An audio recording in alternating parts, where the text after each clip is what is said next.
시청자 여러분 안녕하세요. CBS 세상을 보는 창에서는 기독교 사학 관계자들을 모시고 대한민국 교육 개혁을 위한 기독교 학교와 교회 그리고 교육 당국의 역할을 살펴보는 시간 이어가고 있습니다.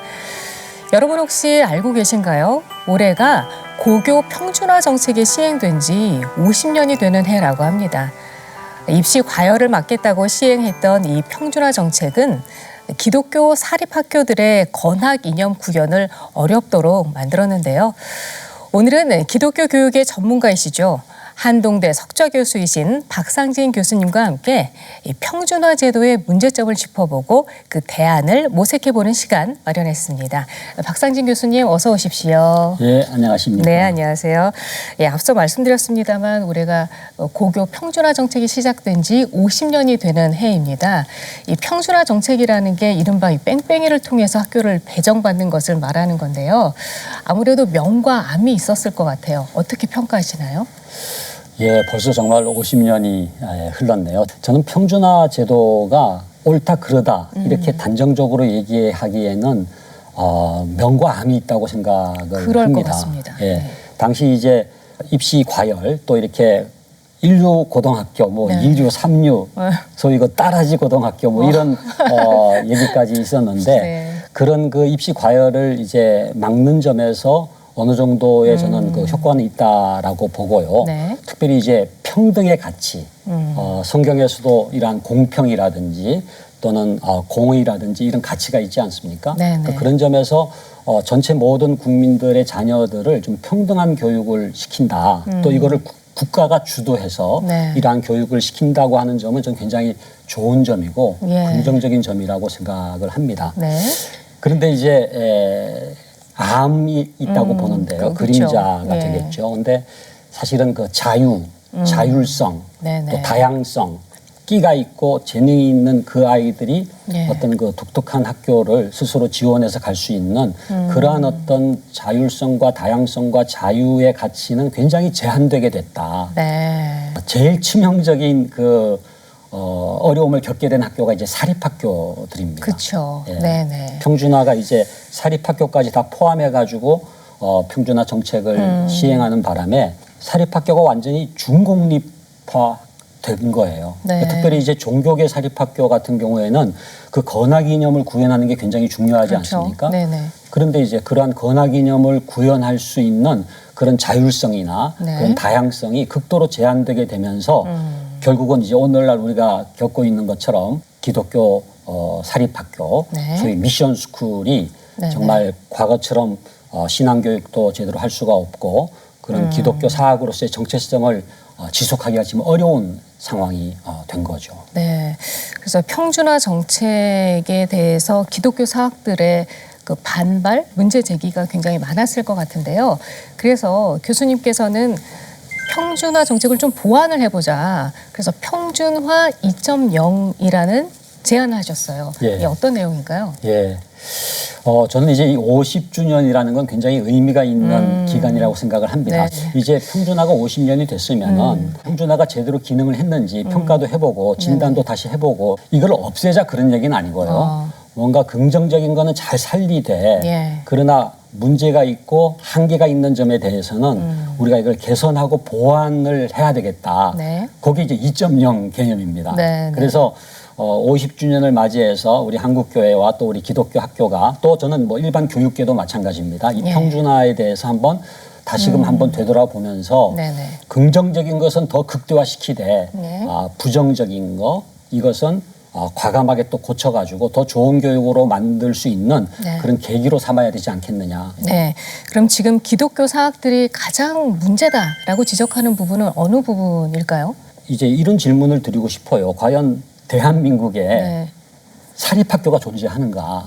네네. 예를 들어서 교육과정도 지금 국가교육과정을 쓰잖아요. 예. 사실 사립학교는 교육 과정이 그 권학 이념에 맞는 독자적인 자율적인 교육 과정을 쓸 수가 있어야 되는데 네네. 예를 들어서 기독교 학교면 기독교 교육 과정을 예. 가지고 교육할 수가 있어야 되는데 이게 국가 교육 과정이 됐죠. 네. 또 학생 선발권도 없어졌죠. 네. 그리고 국가가 재정적으로나 모든 것을 또 통제하는 이런 시스템이 되면서 기독교 학교는 그 본래의 권학 이념을 구현할 수 있는 자율성을 상실해 버리니까 예. 정체성이 없어진 거죠. 아. 그러니까 지금 사실은 굉장히 이 분야를 아는 분들은 예. 야 정말 이게 기독교 학교가 과연 한국에 존재할 수가 있는 나라인가 자유민주주의 국가 맞느냐 네. 그런 이제 심각한 질문을 제기하기까지 하는 거죠. 아, 그러니까 설립 당시에는 기독교 권학 이념을 구현하겠다고 설립이 됐지만 평준화 정책으로 인해서 그냥 국공립학교랑 똑같아진 그런 상황이 된 거죠.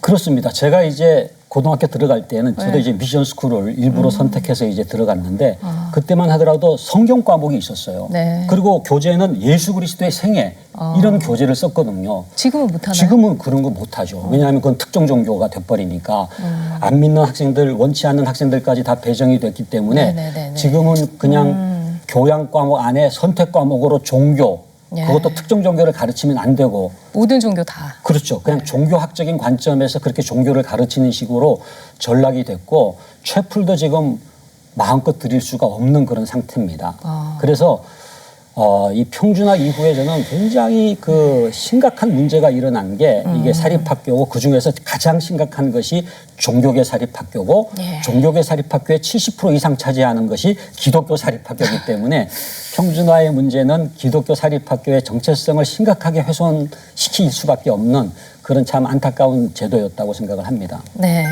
그래서 부족한 점을 좀 보완을 하자라고 하셨는데요. 그 중에서 보완을 하는 게 이제 학교를 선택을 좀 할 수 있게 해주자 이런 측면이었던 것 같아요. 예. 그래서 이른바 학부모 바우처 제도를 이제 제안을 하셨어요. 이게 어떤 제도일까요? 그러니까 지금 말씀하신 것처럼 저는 학교 선택권 자체가 굉장히 중요하다고 봅니다. 그러니까 지금은 평준화는 지금 조금은 이렇게 개선돼서 학교를 이렇게 지원을 먼저 이렇게 선지원하고 1차 지원을 할 수 있도록은 되어 있지만 엄밀한 의미에서의 부모의 학교 선택권은 지금 심각하게 여전히 제한되어 있거든요. 그래서 저는 그야말로 하나님이 주신 권리이기도 하고 네.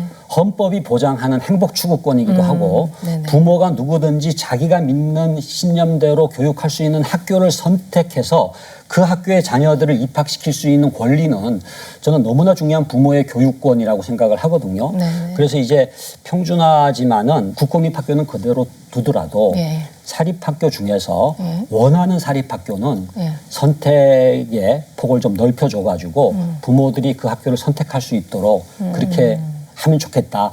지금 대안학교가 지금 많이 생겼잖아요. 그렇죠. 기독교 대안학교도 제가 이렇게 5년마다 실태 조사를 하고 있는데 지금 313개 기독교 그렇게 대안학교가 많아요? 있거든요. 예. 저는 이게 일종의 부모 학교 선택권 운동이라고 생각해요. 부모가 자기의 신앙대로 기독교적인 가치관대로 학교를 선택하고 싶어서 지금 기독교 대안학교를 미인가라고 하더라도 선택을 하는 거거든요. 예.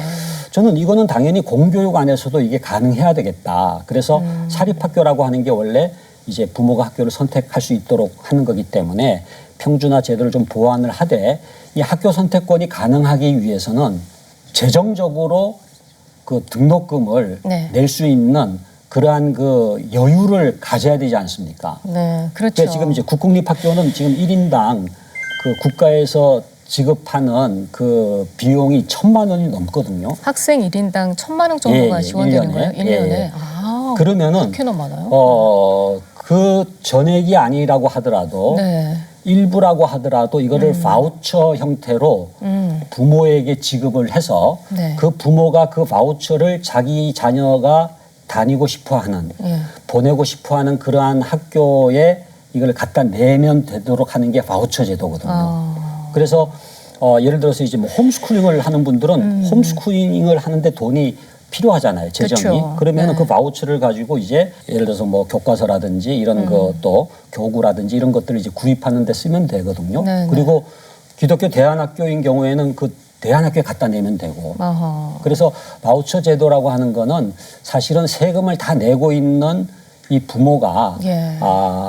대안학교라든지 또는 뭐 자율형 사립학교라든지 이런 사립학교를 선택함으로써 이중 과세가 되고 있는데 이거를 세금을 낸 만큼 돌려준다. 그런 이제 의미가 있는 거죠. 네.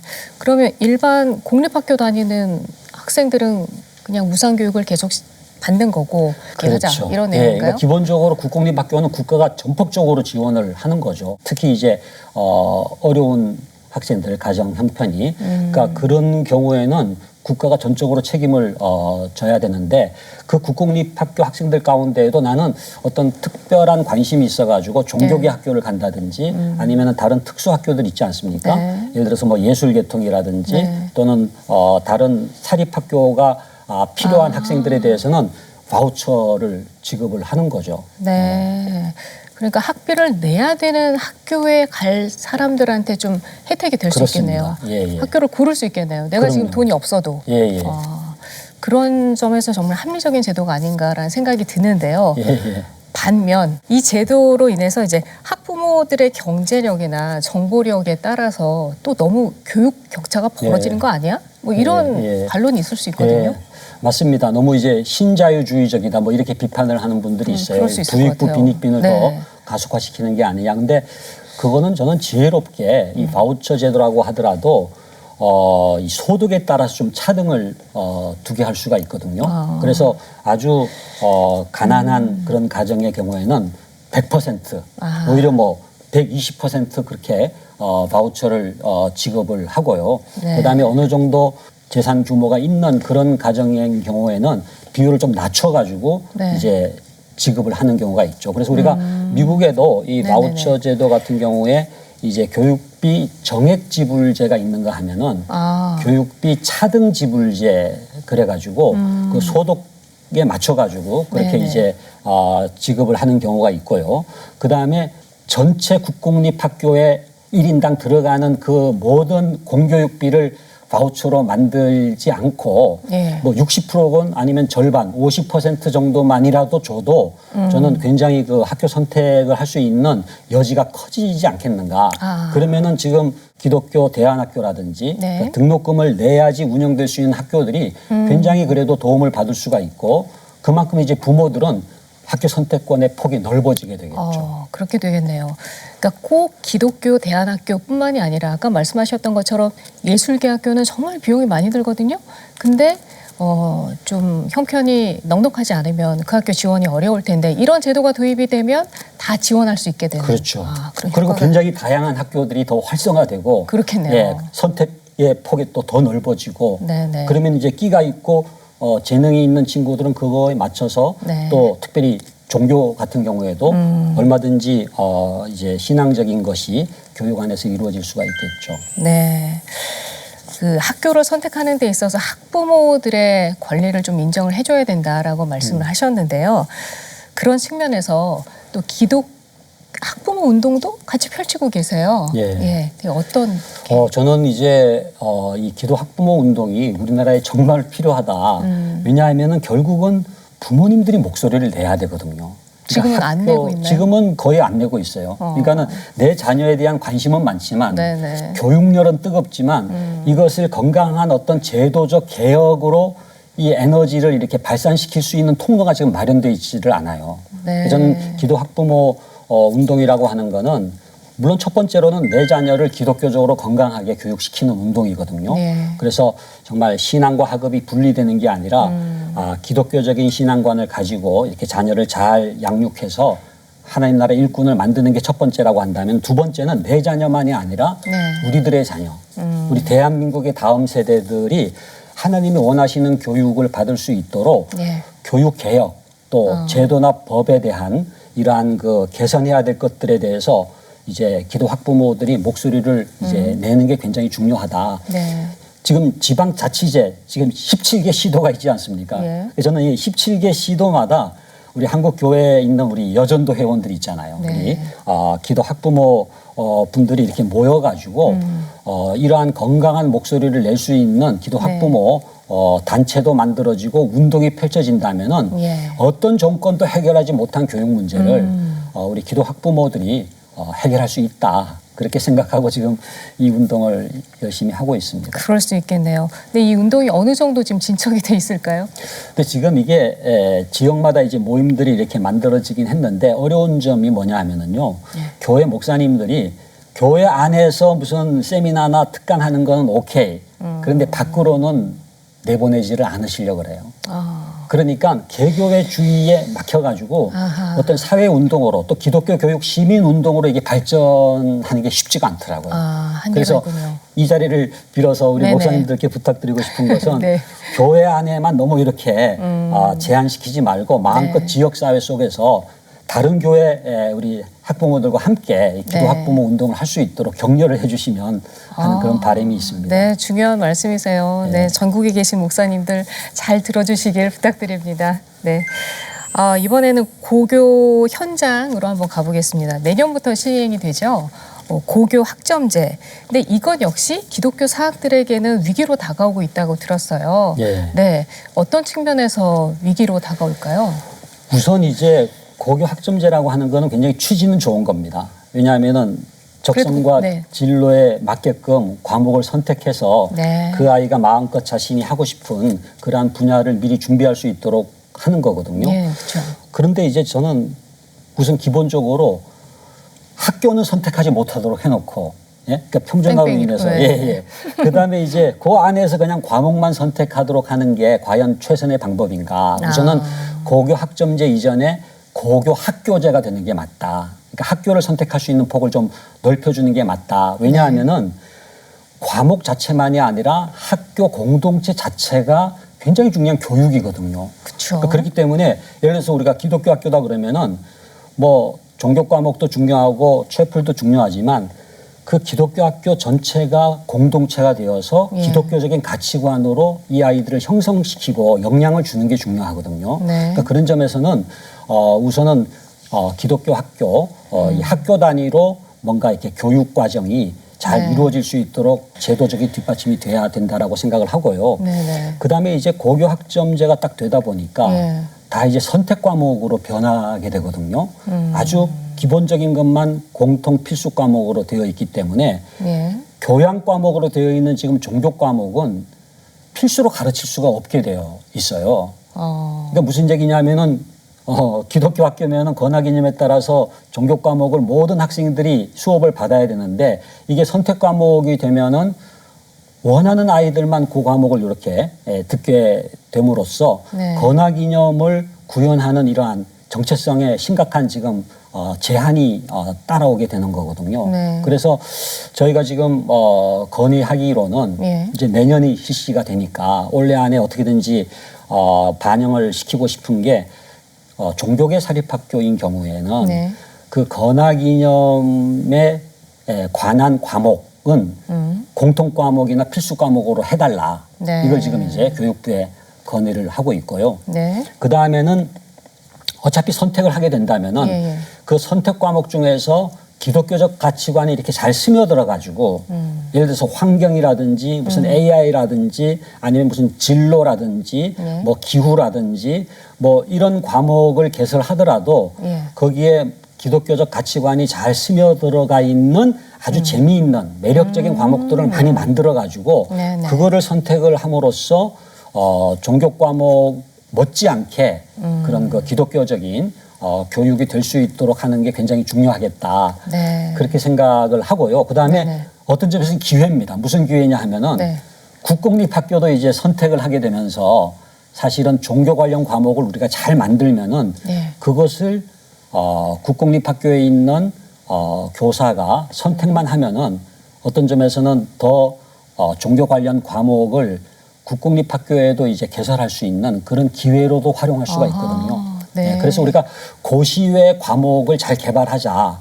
그래서 지금 사학 미션에서도 지금 우선 세 과목을 저희가 생각하고 있는데 고시외 과목을 잘 만들어서 이걸 학생들이 선택을 할 수 있도록 함으로써 예. 거기에 기독교적 가치관을 스며들게 하자. 이렇게 지금 방향을 세우고 있습니다. 그렇군요. 세 과목이 어떤 과목일까요? 세 과목이 이제 하나가 이제 환경 관련 아까 말씀하셨던. 과목이고요. 그다음에 이제 AI가 중요하니까 AI 관련 과목이고 그다음에 이제 진로 관련 진로 과목, 지도요? 이렇게 지금 생각하고 있습니다. 네, 유익할 것 같은데요. 또 예. 선택도 받을 것 같다는 생각이 듭니다. 네, 이제 기독교 학교 얘기를 좀 쭉 나누고 있어요. 근데 이 기독교 학교가 정말 쭉 지속 가능할까? 이런 좀 의문이 들거든요. 왜냐하면 그 기독교에 대한 사회적 이미지도 지금 많이 떨어져 있고요. 또 학령 인구도 계속 감소하고 있는데 기독교 학교가 계속 존속이 가능할까? 이런 거에 대한 고민이 아무래도 있으실 것 같아요. 지금 뭐 아시는 것처럼 뭐 신학교들도 막 미달 사태가 일어나잖아요. 그러니까 사실은 기독교 학교도 아주 직격탄을 지금 맞는 거죠. 학령 인구가 감소하면서 거기다 또 교회 학교 학생 수까지 지금 뭐 엄청나게 감소를. 교회 학교 없는 것도 많잖아요. 그래서 실질적으로 과연 기독교 학교가 존속할 수가 있을 것인가 그런 이제 의문이 제기가 되는데 저는 그렇게 생각합니다. 이제 공교육이 아주 좋아지면은 기독교 학교는 굉장히 약해지게 돼 있어요. 그러나 공교육이 만약에 세속적 가치관으로 그러니까 크리스천들이 도저히 용납하기 어려운 방향으로 이게 공교육이 흐르게 되면은 도저히 저런 학교에 보낼 수가 없다라고 하는 생각을 갖고 이제 기독교 학교를 찾는 사람들이 많아지거든요. 지금 이제 캐나다 같은 경우에 제가 가보니까 지금 기독교 학교에 웨이팅 리스트 이렇게 줄을 서가지고 기다리고 있는 거예요. 왜냐하면은 이제 공교육이 너무 이제 자기들이 받아들이기는 힘든 그런 이제 교육이 이루어지고 있다고 생각을 하기 때문에 그래서 저는 정말 기독교적 가치관으로 자녀를 교육하고 싶어하는 부모가 많아진다면은 아무리 학령 인구가 줄어도 기독교 학교는 여전히 필요하다. 그리고 기독교 학교를 찾는 사람이 더 늘어날 수도 있다. 그러니까 그런 점에서 기독교 학교가 이제 여전히 존속을 해야 되는데 문제는 일반적으로 기독교 사학 그러면 또 이제 부정적인 이미지를 갖는 사람들이 있잖아요. 비리 문제라든지. 그래서 지금 사학 미션 같은 경우에는 이제 자정위원회를 둬가지고 우리 기독교 학교부터 먼저 깨끗해지자. 그래서 비리가 없는 학교 그런 이제 지금 캠페인도 하고 있고요. 그 다음에 저는 기독교 학교 안에서 이루어지는 교육들이 너무너무 좋은 교육이 많은 거예요. 정말 제가 들어도 나누고 싶을 정도로 그런 좋은 사례들이 많은데 이게 알려지지가 않는 거예요. 그랬네요. 그래서 이거를 좀 홍보도 하고 기독교 학교 안에서 이루어지는 미담들도 있고 좋은 교육 사례들도 있고 또 그 아이들이 또 이렇게 헌신적으로 사회에 공헌하는 면도 있고 사실 우리 개신교 역사는 바로 기독교 학교의 역사고 초창기에 그 기독교 학교 출신들이 3.1운동도 마찬가지고 결국은 민족 구국운동에 앞장서지 않았습니까? 그러니까 그러한 아름다운 이야기들을 잘 소개를 한다면은 저는 굉장히 좋은 이미지로 이게 변화될 수가 있고 그러면은 기독교 학교는 여전히 국민들의 사랑을 받는 학교로 지속 가능하지 않겠는가 생각을 합니다. 기독교 학교가 국민들에게 선택을 받고 사랑을 받으려면 교회도 노력하고 학교도 노력하고 학부모들도 같이 노력을 해야 되겠다 이런 생각이 듭니다. 오늘 여기까지 말씀 듣겠습니다. 박상진 교수님 오늘 귀한 시간 내주셔서 감사합니다. 감사합니다. 고교 평준화 정책 50년을 돌아보면서요. 기독교 교육은 어떠해야 하는지를 생각해 봤습니다. 학부모 바우처 제도라는 이 새로운 대안도 들어보는 시간 가져봤는데요. 교육 당국도요. 이 같은 아이디어에 귀를 기울여서 다음 세대를 위한 더 좋은 교육 정책 만들어가면 좋겠습니다. 세상을 보는 창은 여기서 인사드리겠습니다. 시청해 주신 여러분 고맙습니다.